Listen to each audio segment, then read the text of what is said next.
Yo mga idol, kumusta? Mandrek mga sport studio nga pala. Ating pag-usapan, Barangay Nibra, Jericho Cruz, may mabigat na binulgar tungkol nga sa Hinebra at El Itinorio, big news sa kupunan ng Barangay Nibra. Pero bago nga yan, kung bago pa lang sa aking channel, huwag mong kalimutan mag-subscribe at i-click ang notification bell para like kang updated sa ating latest upload pa natin. So pagamat magiging do or die na nga rin ang magiging laban ng ating Barangay Nibra at SMB mga idol ngayon si Miss, talagang ito na nga rin ang hinihintay ng lahat kung gaano kalakas ang naging laban at intense na nga rin ang naging laban mga idol. Alam na nating lahat kung gaano kapwersa ang kupunan ng Barangay Nibra, kung bakit na ipanalo nga ang laban. Hinihintay pa rin ang lahat kung ano ang magiging desisyon ng ating Barangay Nibra. Nag-init na nga rin sa outshot shooting ang nasabing player na si Litinorio at Iscati at Japet Aguilar.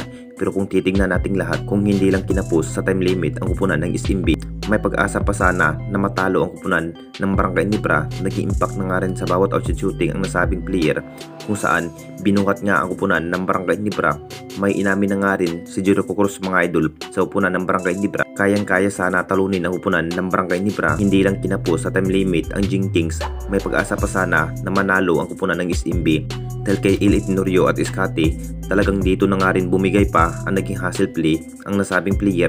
Kung titignan nating lahat, masasabing jackpot pa rin ang kupunan ng Barangay Nibra sa naging performance sa nasabing player. At may binulugar na nga rin si Jericho Cruz mga idol sa Game 7 na matitiklop ng araw ang kupunan ng Barangay Nibra. Di na nga rin mapagbigyan pa ang kupunan ng Jing Kings kontra sa SMB. Gagawin pa rin ni Jericho Cruz ang lahat para matalo nga ang kupunan ng Barangay Nibra ngayong semi-finals, do or die. At dito na naman tayo sa isa pa nating balita. El Itinorio, big news sa kupunan ng Barangay Nibra na parang napakitang gilas pa rin ang nasabing player na si El Itinorio kontra sa SMB sa semis. Talagang binuhat pa rin ang kupunan ng ating Barangay Nibra sa 4th quarter. Nag-init na nga rin sa outshot shooting ang nasabing player.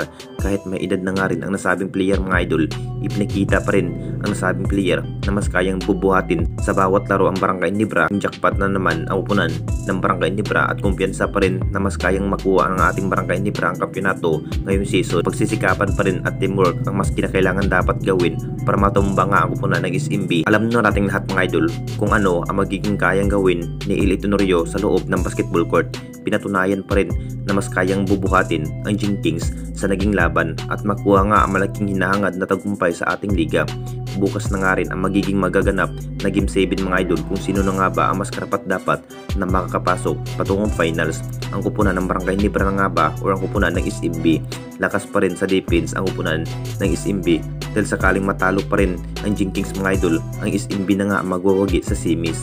Anong masasabi ninyo mga idol tungkol sa ating video?